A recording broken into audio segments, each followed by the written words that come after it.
Hey, what's up, y'all? It's Steve again, Harmless Rebel. I'm getting on the vinyl tag early this year. It seems like I always wait until like a month and a half, 2 months into the year before I get around it. So I'm trying to be timely here. I'm also going to do the metal tag. I think there's a metal vinyl tag. I believe there's a jazz vinyl tag too that I might jump on as well, but haven't decided on that one. This one was put together by Robert Walker. I think he did last year's as well. He always does some really good ones. So let's jump in. I got the questions over here on my desktop, so that's why I'm looking over to the side here. The first question, favorite record you purchased in 2023? This one was an easy one for me because this is one of my all-time favorite albums. This is Heal from Sacred Reich. I actually bought a copy maybe 2 years ago.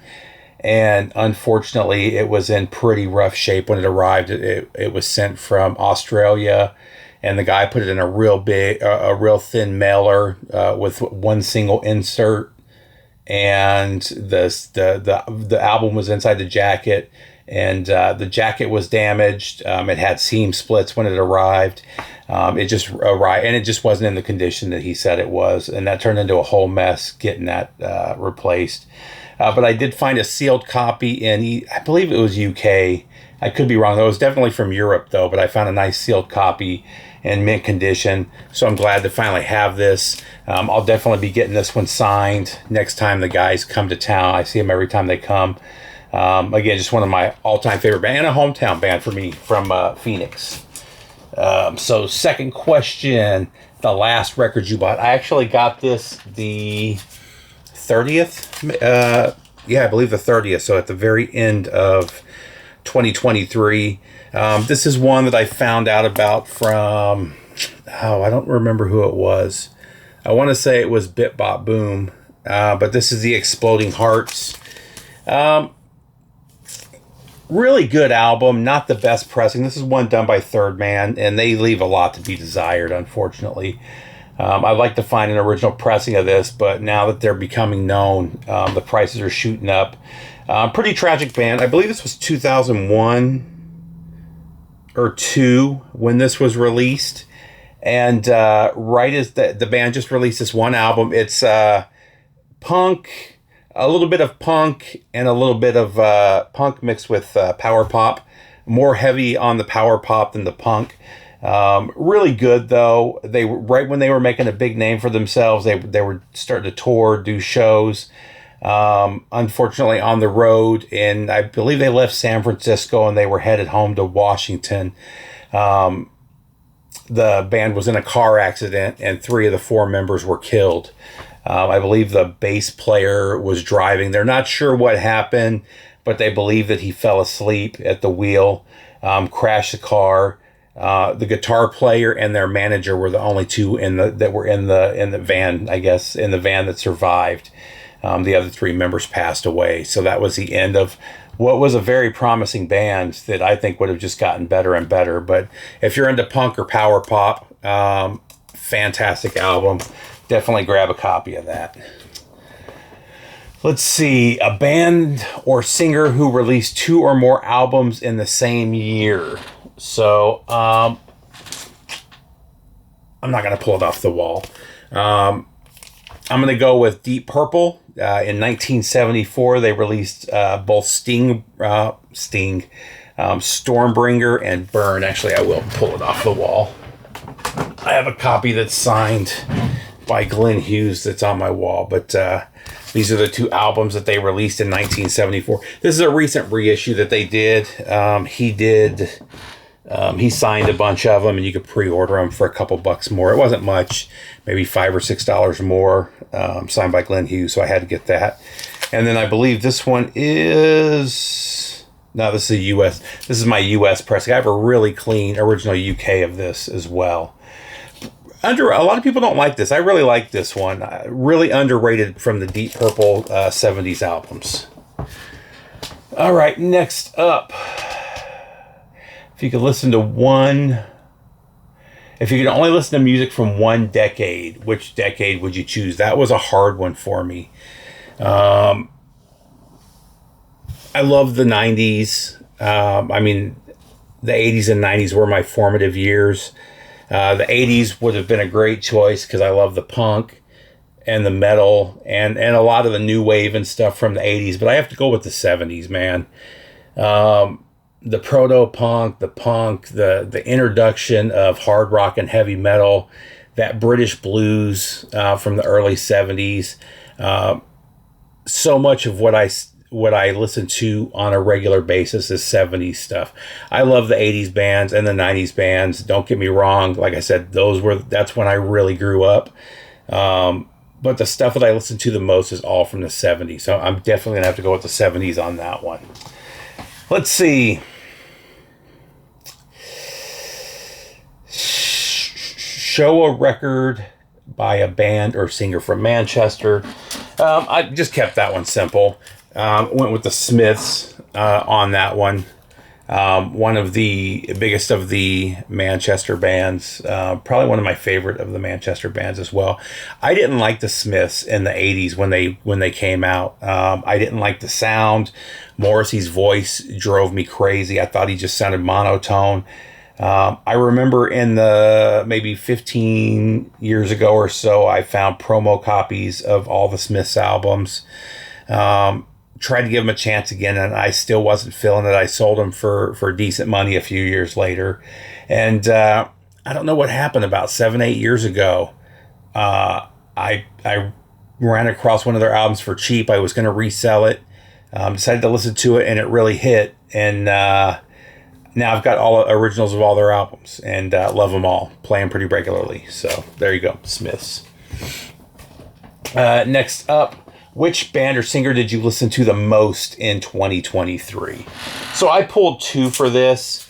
One is by far the artist that I listened to the most this year, and the other one is the band on vinyl that I spun the most this year, because this first one I listened to in my car more than I listened to on vinyl, although I have all of his albums on vinyl. But it's going to be Zach Bryan. The story behind this kid is amazing. I have never seen anybody get as big as he did in as short a time as he did. I mean, it's mind-boggling. I got turned on to him in 2021, I believe. It may have been 2022, but I believe it was it had to be 2021. Early on, I don't remember if I ran across him on YouTube or if somebody, so the story is he was in the Navy. He was stationed in Whidbey Island at NAS Whidbey Island, Naval Air Station Whidbey Island. I was also stationed there. This was, goddamn, 25, 28 years ago. I was stationed there. But I still have a lot of friends that retired there, and I had a couple friends that were coming to the end of their career there in Whidbey. And I believe one of them told me to check him out on YouTube, but I could be wrong about that. That's the way I remember it, though. I may have found him and then talked to that friend. Regardless, I got turned on to him. At the time, he had maybe 20,000 followers on YouTube. And what he would do is, he would just write some songs, upload him playing at a campfire was one of his big ones. There were a couple that he did in a woodshed. He ended up releasing or recording an album in a woodshed, his first album, which was really good. He got out of the Navy in 2022, and you could still find his records on Amazon for almost nothing. $18-17 they would go on sale, and then all of a sudden he just blew up. And when I say he blew up, this was 2022. This is the end of or beginning of 2024 now. I have never seen an artist blow up so big, and it amazes me we don't hear more about it in the news. He went from being a nobody that nobody knew, or I shouldn't say that, somebody with a few hardcore followers from YouTube. He released 2 albums digitally only while he was in the Navy, and then right when he got out, he signed with a label and they pressed his first album to vinyl. Like I said, you could still buy that all through 2022. Then one of his songs hit on the radio, and now he is so big that here in Atlanta, he sold out the Atlanta Falcons Stadium, and he sold it out so fast that they added another night a couple weeks later. The only other person I see selling out a football stadium 2 nights in a row is Taylor Swift. And it took her, more than a decade to get as big as she is. It's amazing. What I really like about him too is he writes everything himself. He's got so his first album after getting out of the Navy. So it came out mid 2022. Was a true triple album. 3 full albums. I believe there's 2 covers on there, and everything else he wrote himself. And there's not a bad track. This guy, he's got all of his albums, everything he's released, it's all fantastic. There's no just throwing on songs, and he records it all himself, or he writes it and does it all himself. So that was his first album, was a triple album. Then he put out this EP a few months ago. This is called Summertime Blues. It's got one of his biggest hits on here, Oklahoma Smoke Show. Go online and watch that. It's one of the best videos out right now. I can't believe he didn't get an award for that. And it's a killer song. It's only like a 2-minute song. Fantastic though. So he released this EP a few months ago, and then he just released a double album. Again, fantastic. He gives all his music away for free, so you have to buy the albums. But about a week before his newest album came out, he uploaded all the songs to his Facebook page. No ads, so he's not making money off the ads. Just uploaded it for free for the fans. He does simple black vinyl pressings. All of his covers are like blurred images. He just wants to keep it about the music. There's no colored vinyl. He does black and everything to keep the prices low, but it's all really well pressed. So anyway, highly recommend checking him out. Check out Oklahoma Smoke Show. Fantastic. He's the artist I've listened to the most, and it hasn't been listening to records. I've only listened to his records 2 or 3 times each. However, I'm always on the Zach Bryan channel in my truck. So I'm streaming his music all the time. So the actual albums that I listened to the most were from this band, X. I've been on a huge X kick for a couple of months now. I've had Los Angeles for I've known about that since at least the early 90s, and I've always loved that album, but that was the farthest I had ever gone with X. And then I picked up, oh man, why is that out?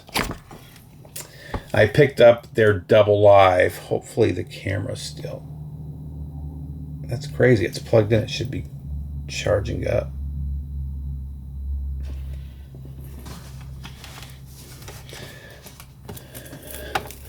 Hopefully that stays going. It's charging, so it should have kept going. Let's see if we can get more light this way. Let's see if that helps out at all. Probably won't, but it is what it is. But I got the double live album about 6 months ago, and I was blown away by how good it was. And that led me down a whole rabbit hole. I ended up watching a documentary based on a recommendation. Loved that, and then ended up buying the 3 albums after Los Angeles. So you've got Wild Gift. Probably this is going to be annoying. How do I get more light? Let's try this.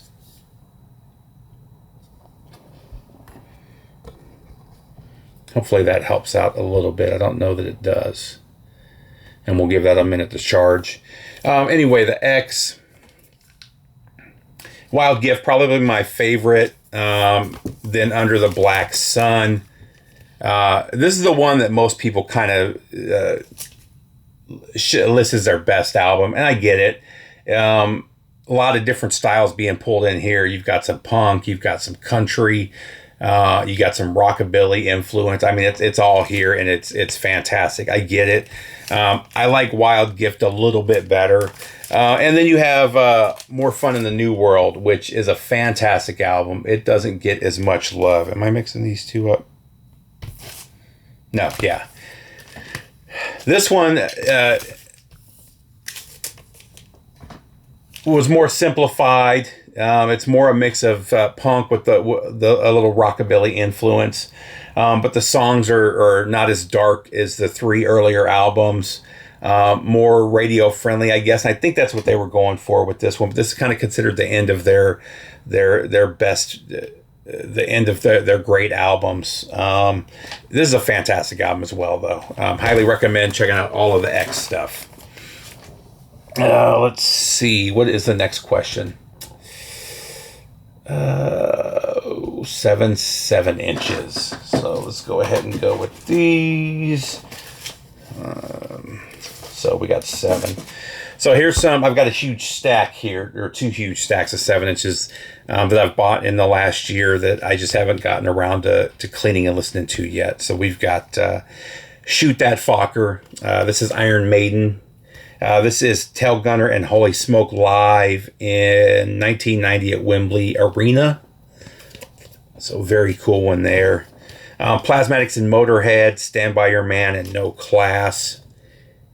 Love some Wendy O. Williams. This is a cool one. I can't believe I found this one. I got this one for a good price, but as well. But a UK original of Pictures of You from The Cure. The B-side is Last Dance. You got one of my all-time favorites, Link Ray and the Raymen. This is Big City After Dark, and the B-side is Hold It, I believe. And then the second 7-inch is Dance Parties Part 1 and 2. This is a double 7-inch that Sundays did. The Rods, You Keep Me Hanging On, and Wings of Love. This is a cool one. This is actually the album. So this is Gamma Ray to the Metal. I already have the album on vinyl. But they released this cool 7-inch with Wannabes and One Life, which are new studio tracks that weren't on the album, but it's also the full CD as well. And this one is signed by the band, which is, I don't know how well you can see that, but that was really cool as well. And then is that 6? 1, 2, 3, 4, 5, 6. So number 7, Johnny Cash, Folsom Prison Blues, and San Quentin. I believe this came with a magazine, if I remember correctly, because I remember trying to find the magazine and couldn't. And then years later, I ended up finding the single by itself. But very cool there. All right, let's see. Who's coming to the party? Choose 4 music-related people to come to an imaginary dinner party, past, present, or future.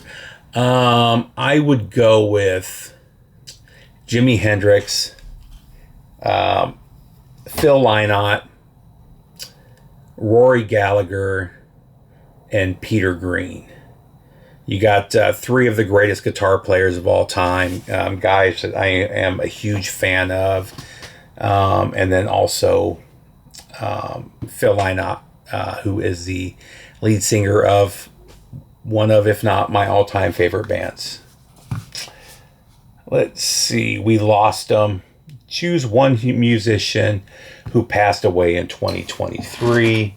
I'm going to go with Rossington from Lynyrd Skynyrd. Let's see. Gary passed away early. I think it was like March or April of 2023. I was lucky enough to see him at one of his last shows. Lynyrd Skynyrd played here. Him and Ricky Metlock were the only original members of the band that were playing. Metlock, of course, left before the first album came out, but he was an original member. Actually, I think I have Black Hawk. That's funny. Speaking of Ricky Metlock, there you go. Funny enough. But he left and founded Blackfoot, and then ended up coming back to them years later. But Unfortunately, we lost him. And Gary Rossington wasn't playing the full show. He came out for Free Bird and maybe 2 other songs, so he didn't come out till the end. But he lived here in Atlanta until his death. So I don't know the date they did that at all the shows or if that was just an Atlanta thing. Next up, show a record you bought when you were a teenager.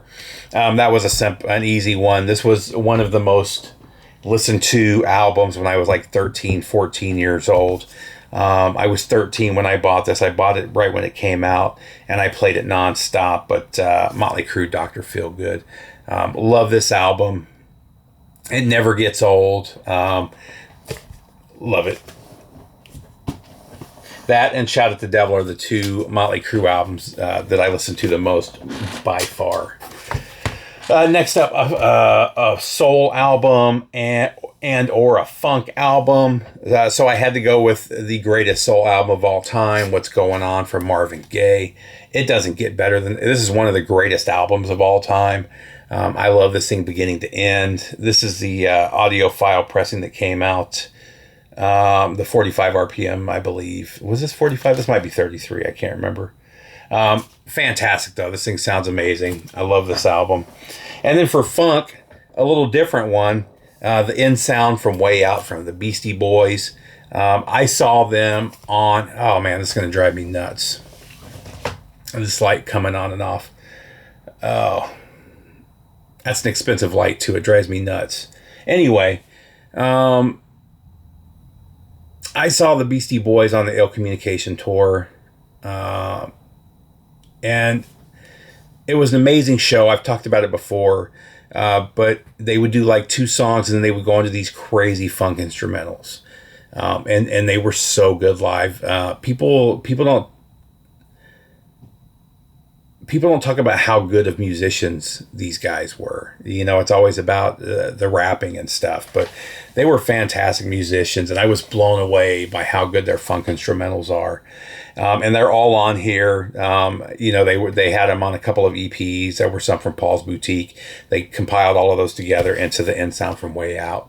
And for the longest time, this was pressed originally on Graham Royal, but they did a limited pressing, and these were selling for $150 and up, and it finally got repressed a few years ago, 2017. So you can get these for a reasonable price.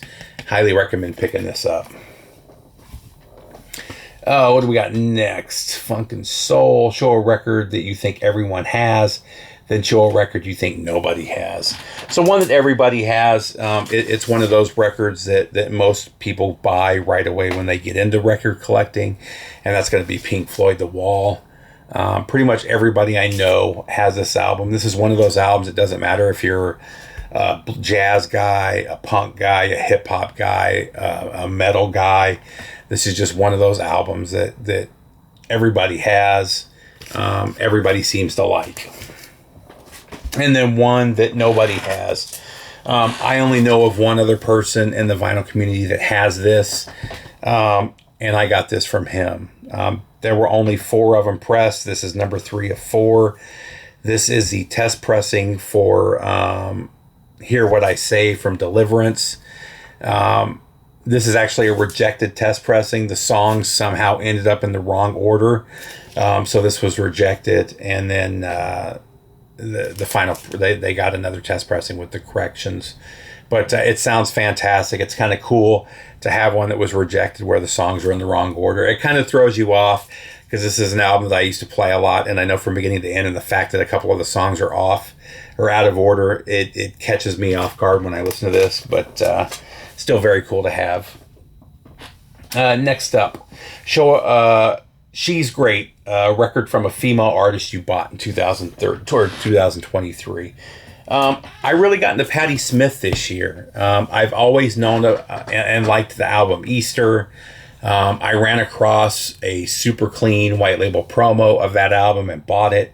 I forgot how good Patti Smith was, and that led me to buying all of her other stuff. One album that I never heard anybody talk about is Radio Ethiopia. The A side of this is a 10 out of 10. I like the B side as well. I'd give that like a 7 out of 10. But man, Pissing in a River, Ask the Angels, Ain't It Strange, Poppies, they're all fantastic. Poppies, if you listen to the, I was listening to it on the headphones the other day, and it does this, it pans right and left really fast at the beginning and kind of disorients you when the song starts. It sounds really cool on the headphones. But just a fantastic album. Every time I play this, I end up playing side A like 3 times. It's that good. Highly recommend checking that album out. And any of her first 4 albums are fantastic. Next up, Show Me a Record You Describe as a 90s Classic. Not only is this a 90s classic, this is one of my favorite albums of all time. I think this is the best album of the 90s. You've got a member of Pearl Jam. You've got a member of Screaming Trees. Actually, 2 members on a couple of the songs. And then you've got Lane Staley on vocals. If you've watched me long enough, you know that I love this album. This is above from Mad Season. This album is a 12 out of 10 for me. Kind of think Alice in Chains meets Pink Floyd. Really cool guitars reminiscent of David Gilmour. I really, really love this album. Definitely a must-have for everybody. Coming to the end, we got a couple left. If you could walk into a cover, look through the collection and choose a record cover you'd like to be a part of. Man, I would love to have been here the day this was taken just for the show. But just to be in this cover or there hanging out with these guys. One of the greatest live albums of all time. Allman Brothers live at the Fillmore. It's the Fillmore, right? Fillmore East, sorry. Live at Fillmore East. I love this album. I love anything that Duane Allman did. He's an all-time favorite for me. I think he is probably the greatest guitar player of... Rory Gallagher's number 1. He's probably the second greatest guitar player of all time, in my opinion. I absolutely love him. Just fantastic and an amazing album. Another one that everybody should have in their collection if they don't have. Let's see. 2 more left. It's a greatest hits. Show a record you're so familiar with that it feels like a greatest hits. That's going to be Ride the Lightning for Metallica. I know not just every riff. I know every riff, every drum beat, every vocal from this album. One of my favorite albums of all time. Number 1 greatest thrash album of all time, in my opinion. People always say Master. I think this is better than Master of Puppets. I've said that before. Just a 10 out of 10 record. It gets no better than this. And then last but not least, Show Me, an album that was released in 74. I already showed that, so I'll show it again. The 2 Deep Purples that I showed were from 74. So there you go, Stormbringer. That is my vinyl tag for 2024. Sorry about the lights. It drives me nuts.